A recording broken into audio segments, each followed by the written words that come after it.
열왕기상 8장 54절로 66절입니다. 열왕기상 8장 54절 제가 먼저 읽겠습니다. 솔로몬이 무릎을 꿇고 손을 펴서 하늘을 향하여 이 기도와 간구로 여호와께 아뢰기를 마치고 여호와의 제단 앞에서 일어나 서서 큰 소리로 이스라엘의 온 회중을 위하여 축복하며 이르되 여호와를 찬송할지로다. 그가 말씀하신 대로 그의 백성 이스라엘에게 태평을 주셨으니 그종 모세를 통하여 물은 말씀하신 그 모든 좋은 약속이 하나도 이루어지지 아니함이 없도다. 우리 하나님 여호와께서 우리 조상들과 함께 계시던 것 같이 우리와 함께 계시옵고 우리를 떠나지 마옵시며 버리지 마옵시고 우리의 마음을 주께로 향하여 그의 모든 길로 행하게 하시오며 우리 조상들에게 명령하신 계명과 법도와 율례를 지키게 하시기를 원하오며 여호와 앞에서 내가 간구한 이 말씀이 주야로 우리 하나님 여호와께 가까이 있게 하옵시고 또 주의 종의 일과 주의 백성 이스라엘의 일을 날마다 필요한 대로 돌아보사 이에 세상 만민에게 여호와께서만 하나님이시고 그 외에는 없는 줄을 알게 하시기를 원하노라. 그런즉 너희의 마음을 우리 하나님 여호와께 온전히 바쳐 완전하게 하여 오늘과 같이 그의 법도를 행하며 그의 계명을 지킬지어다. 이에 왕과 함께한 이스라엘이 다 여호와 앞에 희생제물을 드리니라. 솔로몬이 화목제에 희생제물을 드렸으니 곧 여호와께 드린 소가 22,000마리요 양이 12만 마리라. 이와 같이 왕과 모든 이스라엘 자손이 여호와의 성전의 봉헌식을 행하였는데 그날에 왕이 여호와의 성전 앞뜰 가운데를 거룩히 구별하고 거기서 번제와 소제와 감사 제물에 기름을 드렸으니 이는 여호와의 앞 놋제단이 작음으로 번제물과 소제물과 화목제의 기름을 다 용납할 수 없음이라. 그때에 솔로몬이 7일과 7일 도합 14일간을 우리 하나님 여호와 앞에서 절기로 지켰는데 하맛 어기에서부터 애국 강가까지의 온 이스라엘의 큰 회중이 모여 그와 함께 하였더니 여덟째 날에 솔로몬이 백성을 돌려보내매 백성이 왕을 위하여 축복하고 자기 백성으로 돌아가는데 여호와께서 그의 종 다윗과 그의 백성 이스라엘에게 베푸신 모든 은혜로 말미암아 기뻐하며 마음에 즐거워하였더라. 아멘. 백성들의 마음이 이렇게 기쁘고 즐겁고 이런 마음으로 돌아갈 수 있었다는 것이 솔로몬이 하나님과 친밀했고 백성들과 친밀했고 그가 하나님께 얼마나 겸손했는지를 정확히 알 수 있는 거죠. 우리는 이 솔로몬 사후 북이스라엘과 남유다로 갈라지는 과정도 사실은 이 열왕기상을 통해서 후에 보게 될 겁니다. 근데 여기까지는 너무 좋은 거예요. 왜 좋냐면 그가 하나님 앞에 범죄하지 않고 늘 하나님 중심으로 해서 삶을 이렇게 바라보고 있고 자신의 왕권을 하나님 앞에서 어떻게 해야 되는지를 정확하게 솔로몬은 알고 있었다는 것이죠. 그래서 백성들이요 하나님 앞에서 기뻐하면서 은혜를 바라보면서 기뻐하며 온 마음에 즐거워했다.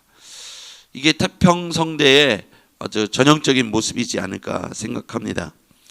그러면 어떻게 해서 솔로몬이 이렇게 태평성대를 하나님 앞에서 일구어 갈 수 있었을까요? 54절 말씀 한번 같이 보겠습니다. 열왕기상 8장 54절입니다. 같이 한번 읽어볼게요. 시작. 솔로몬이 무릎을 꿇고 손을 펴서 하늘을 향하여 이 기도와 간구로 여호와께 아뢰기를 마치고 여호와의 제단 앞에서 일어나. 아멘. 자, 솔로몬이 지금 있는 곳은 여호와의 제단 앞에 서 있고요. 그가 하나님 앞에 기도하고 간구하는데 어떤 자세로 하는지 보십시오. 솔로몬이 무릎을 꿇고 손을 펴서 하늘을 향하여 이렇게 기도와 간구를 했다 돼 있습니다. 어제 주일 말씀을 통해서 마음의 무릎을 꿇는 사람들이라는 표현으로 우리가 함께 은혜의 말씀을 나누는데요. 무릎 꿇었다는 것은 여러 가지 의미가 있다고 그랬습니다. 순종의 의미도 있고요. 복종의 의미도 있고 겸손의 의미도 있고 자신을 낮추는 의미도 있습니다. 도우심을 구하는 그런 태도도 있겠죠. 하나님은 무릎을 꿇는 이 행위를 통해서 우리 가운데 보시는 건 뭐냐면 우리들의 태도죠. 마음의 태도, 심령의 태도. 우리의 마음의 영적 상태가 어떠한가를 이런 행위로 말미암아 알 수 있다. 가늠할 수 있다. 오늘 여기에서 우리가 그의 태도를 보면서 이 영적 상태, 오늘 하나님 앞에서의 태도를 보면 이 사람은 무릎을 꿇고 솔로몬은요 손바닥을 하늘에 폈다. 일부러 이렇게 표현하고 있죠. 무릎을 꿇고 손바닥을 하늘에 폈다는 것은 무슨 의미일까요? 성전을 봉헌하고 자기의 이름을 거기다 사인하지 않고 하나님께만 모든 영광을 돌려드리며 모든 감사와 찬양을 또 이렇게 하나님께 손바닥을 통해서 전능하신 하나님께 돌려드리는 행위라고 생각합니다. 모든 영광을 하나님께 돌려드리는 그 모습 속에서 하나님이 기뻐하시지 않았겠습니까? 이렇게 솔로몬은 늘 하나님을 찬양하고 영광 돌리고 찬송을 올려드리는 삶을 살았다, 이렇게 볼 수가 있겠습니다. 이런 면에 있어서 하나님이 그를 기뻐하고요, 하나님이 태평성대를 이루어가게 하신 것 중에 하나는 이 솔로몬이 자기 이름을 드러내지 않고 모든 영광을 하나님께 그리고 찬송을 하나님께 들려드리고 있다는 것이죠. 그리고 이 모든 것들을 통해서 솔로몬이 하나님을 이렇게 고백하고 있습니다. 56절 같이 읽어보죠. 시작. 여호와를 찬송할지로다. 그가 말씀하신 대로 그의 백성 이스라엘에게 태평을 주셨으니 그 종 모세를 통하여 무릇 말씀하신 그 모든 좋은 약속이 하나도 이루어지지 아니함이 없도다. 하나님을 이렇게 표현하죠. 하나님은 말씀하시던 대로 그대로 행하시는 분이시다. 즉 하나님은 신실하시다. 약속을 이행하신다. 믿을 수 있다. 하나님을 신뢰할 수 있다. 이렇게 표현하고 있습니다. 말씀하시던 대로 모든 좋은 약속을 이루어 가셨다. 말씀하시던 대로 그 모든 그의 백성 이스라엘에게 태평을 주셨으니 그 종 모세를 통하여 무릇 말씀하신 그 모든 좋은 약속을 하나도 이루어지지 아니함이 없도다. 하나님이 모세를 통해서 하신 약속이면 벌써 시간적으로 보면 꽤 된 약속이잖아요. 그럼에도 불구하고 하나님과 이스라엘 백성들 사이에서 언약적 계약적 관계가 그대로 유효하고 있다는 것이죠. 적어도 솔로몬까지는 이 계약적 관계가 잘 유지되고 있음을 볼 수가 있어요. 그런데 그 계약의 내용은 무엇이냐면 오늘 61절에 보면 알 수가 있죠. 61절 시작. 그런즉 너희의 마음을 우리 하나님 여호와께 온전히 바쳐 완전하게 하여 오늘과 같이 그의 법도를 행하며 그의 계명을 지킬지어다. 아멘.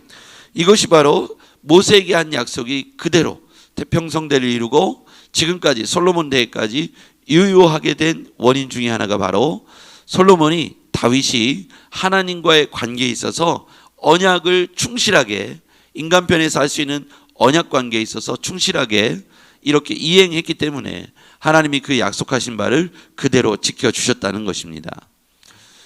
구약과 신약, 특히 구약 안에서 보면 언약관과 계약 사상이 분명히 나타나 있어요.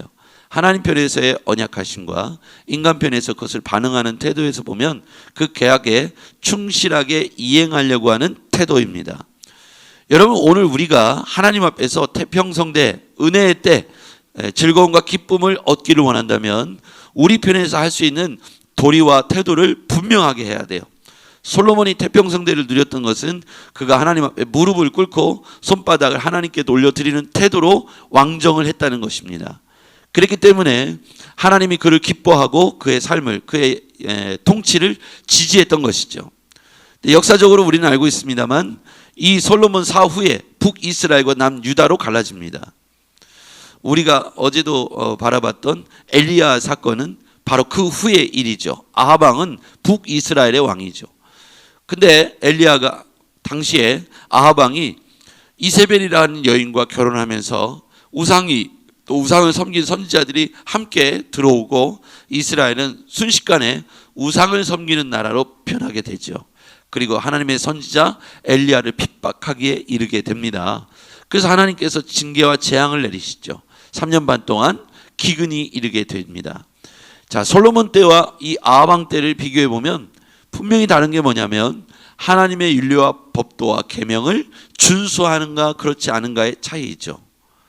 하나님을 존중하는가, 하나님을 경외하는가, 아니면 세상의 방식으로 통치하고 자신의 태평성대를 스스로 이루기 위하여 하나님보다 자신이 앞서가고 있는가의 차이입니다. 솔로몬은 하나님을 기쁘시게 하는 일에 마음을 다 쏟았어요. 통치 재위 4년 만에 성전 건축을 이루어 시작하게 되지 않습니까? 그리고 최상의 재료로 하나님이 기뻐하실 만한 일들을 이렇게 준비하고 했다는 거예요. 제가 처음 신앙생활할 때 제가 그렇게 생각한 건 아닌데 이렇게 예배당을 청소하면서 마음이 굉장히 기뻤어요. 누구한테 배워본 바도 없는데 그냥 그렇게 하면 하나님이 기뻐하실 것 같았어요. 그 느낌이 마치 이런 거죠. 집에서 부모님들이 밖에 나가서 열심히 논밭에 나가서 일하시고 들어왔더니 집이 깨끗하게 정돈돼 있고 청소돼 있으면 왠지 기분이 좋지 않습니까? 단지 그런 느낌이었어요. 그냥 내가 이 예배당을 깨끗이 청소하고 마당을 쓸고 화장실을 청소하면 하나님이 기뻐할 것 같은 그런 마음의 생각을 갖고 그렇게 했던 것이죠. 그랬더니 제 마음이 첫 번째는 기뻤어요. 제 마음이 기쁘고 즐거웠다는 것이죠. 그렇게 함에 있어서 저는 다윗이 또 솔로몬이 성전 건축함에 있어서 좋은 재료들을 갖다가 쓰지 않습니까? 레바논의 백향목 그리고 금으로다가 안에 지성소와 성소를 바르지 않습니까? 이런 모든 과정을 통해서 제일 기뻤던 자신은 바로 솔로몬 자신이었을 것 같아요. 솔로몬이 그 모든 재료를 드리면서 하나님의 기쁨 그리고 자기의 기쁨 그 안에서 정말 은혜가 있었을 것이라고 생각합니다. 마찬가지로 우리가 하나님께 대하여 우리가 할 수 있는 기쁨의 재료들을 가지고 내가 할 수 있는 은사와 달란트를 가지고 하나님 나라와 주를 위하여 남들이 알아주든 알아주지 않든 은밀하게라도 하나님께 그렇게 쓰임받았을 때 우리의 마음이 태평성되고 축복의 때고 은혜의 때고 기쁘고 즐거울 것이라고 저는 생각합니다. 우리가 그렇게 오늘 하루를 살았으면 좋겠습니다. 누가 기뻐하든 기뻐하지 않든 내가 하나님께 내 자신이 드릴 수 있는 최상의 재료들을 가지고 하나님께 쓰임받는 하루가 되었으면 좋겠습니다. 내 삶의 재료를 말하는 거고요. 남들이 갖고 있는 재료가 아니라 내 삶의 재료 중에 가장 최선의 것을 꺼내어서 하나님께 드렸을 때 우리 하나님이 보시고 얼마나 기뻐하실까. 오늘 솔로몬은 그 이후에 하나님 앞에 성전 봉헌식을 하면서 희생 제물을 화목제의 제물을 드리죠. 63절 보겠습니다. 63절 솔로몬이 화목제 희생 제물을 드렸으니 곧 여호와께 드린 소가 22,000마리요 양이 12만 마리라. 이와 같이 왕과 모든 이스라엘 자손이 여호와의 성전의 봉헌식을 행하였는데 성전 봉헌식을 행함에 있어서 소가 2만 마리 양이 12만 마리 이렇게 드렸다는 거예요. 그러니까 이건 뭐냐면 최선을 다해서 하나님께 이렇게 희생제물과 화목제를 드렸다는 사실을 알 수가 있어요. 생각해 보세요. 소가 2만 마리 어마어마한 양이겠죠. 그렇죠? 이스라엘에 가보고 또 이렇게 지역을 돌아보면 이스라엘 땅이 그렇게 큰 나라가 아닙니다. 이스라엘 나라가 그렇게 큰 나라가 아닙니다. 그럼에도 불구하고 온 백성이 모여서 이렇게 소가 2만 마리, 양이 12만 마리를 드렸다는 건 솔로몬의 마음과 태도를 알 수 있는 것이죠. 무릎을 꿇고 손바닥을 하늘을 향했듯이 그가 할 수 있는 최선을 다해서 하나님을 섬겼다는 사실을 알 수가 있어요. 여호와의 기쁨을 위해서 최상의 재료로 성전을 건축하고 그리고 양, 소, 희생제물을 또 화목제물을 최선을 다해서 섬겼다라는 사실을 알 수가 있습니다. 넘치도록 정성을 다해서 하나님을 기쁘시게 하는 그 일에 시간과 물질을 들였다는 것이죠. 이것이 바라보는 모든 백성들 가운데 평안과 그리고 기뻐함과 즐거워하는 마음을 그 은혜 베푸심을 인하여 갖게 되었다는 것이죠. 이스라엘 백성들도 태평성되고 솔로몬 자신도 하나님 앞에서 그것이 은혜였고 기쁨이었고 하나님도 기뻐하심이고요. 그런 모든 과정 속에는 이스라엘 백성들이 특별히 그 리더가 하나님 앞에서 계명을 지키고 윤리와 법도를 지키기 위해서 온 백성과 더불어서 그렇게 힘쓰고 애썼다는 사실입니다. 그래서 하나님과 맺었던 은혜의 계약 사상, 은혜의 계약 언약은 정말로 멋지게 유효하게 이행되었고 하나님 편에서도 은혜를 베풀었고 사람 편에서 솔로몬과 이스라엘 백성들이 최선을 다해서 정성을 다해서 하나님을 섬겼다. 누가 봐도 이 아름다운 그림 아니겠습니까? 그런데 아방 당시에는 이 균형이 깨져버린 거예요. 우상을 섬기는 그 일이 이세벨로부터 시작되면서 하나님께서 그 가운데 3년 반 동안 징계를 내릴 수밖에 없는 그런 지경에 이르게 되지요. 근데 화평의 사람, 중재, 기도하는 사람 엘리야를 통해서 비를 다시 준비하시고 내리셨다는 사실도 알 수가 있습니다. 우리는 어쨌든 오늘 이 본문을 통해서 보면 솔로몬은 최상의 삶의 재료를 가지고 하나님을 기쁘시게 하고, 하나님을 기쁘시게 할 뿐만 아니라 하나님이 하지 말라고 하는 율례와 계명을 잘 이해하고 잘 지켜서 하나님이 기뻐하지 않은 일은 하지 않고 하나님을 기쁘시게 하는 일에는 최선을 다해서 자신이 할 수 있는 삶의 최고의 재료로 기쁘시게 했다는 겁니다. 이것을 바라본 백성들의 마음속에는 그 은혜와 그 감사와 이것이 기쁨이 되고 즐거움이 되었다라고 성경은 기록하고 있습니다. 이 그림이 너무 아름답지 않습니까? 오늘 우리의 삶이 저는 이렇게 태평성대가 되었으면 좋겠습니다. 하나님 은혜 안에서 오늘 우리가 하나님을 기쁘시게 하고 주는 우리를 위하여 예비하신 큰 은혜와 복을 내리셨으면 좋겠습니다. 오늘 우리의 삶이 그런 하나님을 기쁘시게 하는 삶이 되기를 주의 이름으로 축복합니다. 기도하겠습니다.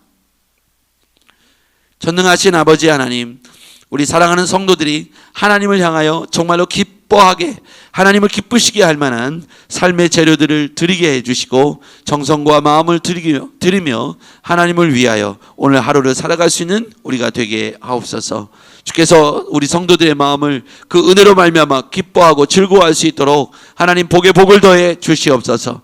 하나님을 기쁘시게 하는 백성들, 또 복을 내려주신 하나님 사이에서 오늘 우리에게 주시는 무한한 은혜와 평강과 샬롬이 임하기를 원합니다. 예수님의 이름으로 기도했습니다. 아멘.